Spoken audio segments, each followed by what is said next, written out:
statements the Liberal Party leader has made are recklessly irresponsible and false. The fact of the matter is, under this law, current law, and this law, Mr. Speaker, firearms can only be transported between specific locations.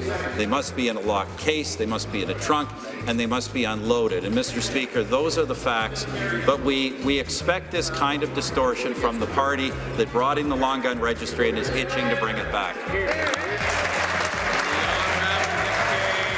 Tonight's top story, a political showdown in Ottawa over new firearms legislation. Prime Minister Stephen Harper went on the offensive during question period yesterday after the Liberals attacked Bill C-42, otherwise known as the Common Sense Firearms Licensing Act. Solomon Friedman is a criminal defense lawyer, a firearms expert, and joins us now from Ottawa.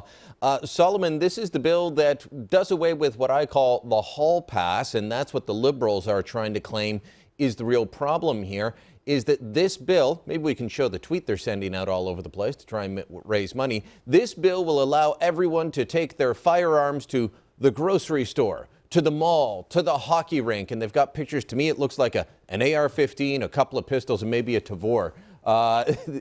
Is this real? Well, the propaganda is certainly real. If it has any relation to reality is a completely different question.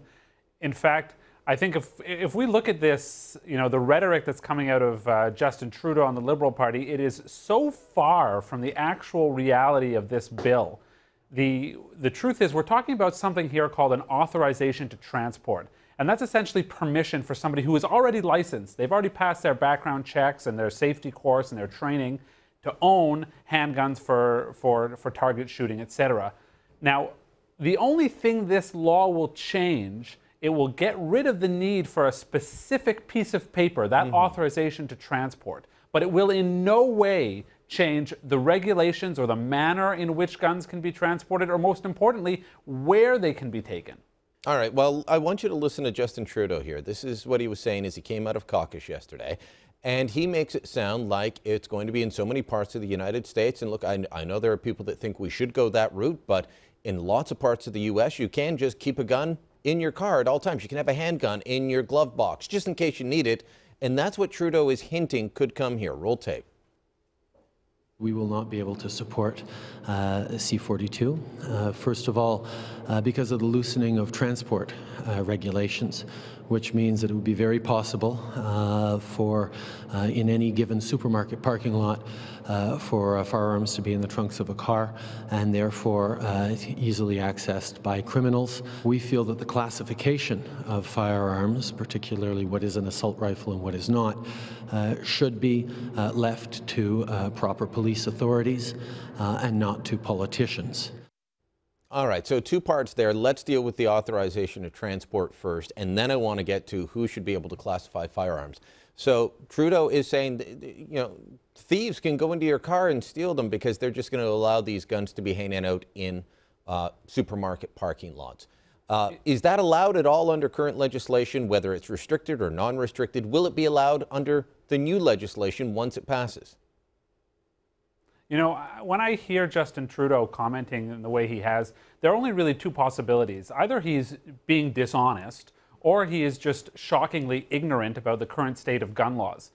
As it stands now, one can transport firearms, those are restricted firearms, handguns and guns and weapons of that nature, either to a gunsmith or to an approved gun range. The only two options that will remain under this new system is to transport those guns either to a gunsmith or to an approved gun range. Not to the supermarket, not to a playground, but to and from, in a reasonably direct manner, a gun range or a gunsmith. So that's completely false. All right, I want to ask you about the other part that he commented on there, saying that politicians shouldn't be the ones deciding what is restricted or non-restricted. That should be left up to police. I find that a bit shocking from, look, you're a criminal defense lawyer. Sometimes I'm sure you're cheering for the Liberals as the Conservatives get tough on criminals, the guys you're trying to defend at times.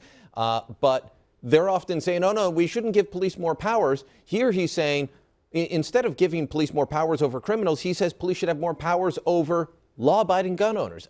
It doesn't jive with me. And that statement is actually even more bizarre on a deeper level. You have to remember, the original architects of this scheme, they were the Liberal Party. And they gave authority to classify firearms directly to federal cabinet to do so by order in council. Even today, police don't have the power to classify firearms. They may make certain technical determinations and give their opinion about which gun is similar to another gun or is descended from another gun in terms of a mechanical heritage. But the police today don't make those decisions. The way the Firearms Act is built, and that Act, of course, was constructed by the Liberal Party, gives that power exclusively to the federal cabinet. And there's nothing in this bill that will change that. As an officer of the court, though, how comfortable would you be with police being the ones that make legal determinations with no political oversight, which is essentially what he's calling for? Well, there's an old expression to describe that scenario, and that's having the foxes guarding the henhouse.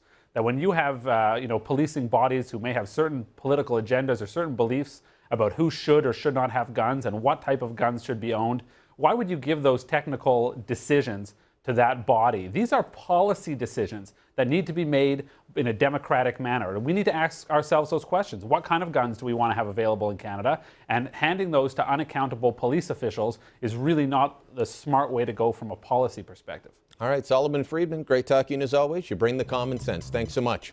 Thanks.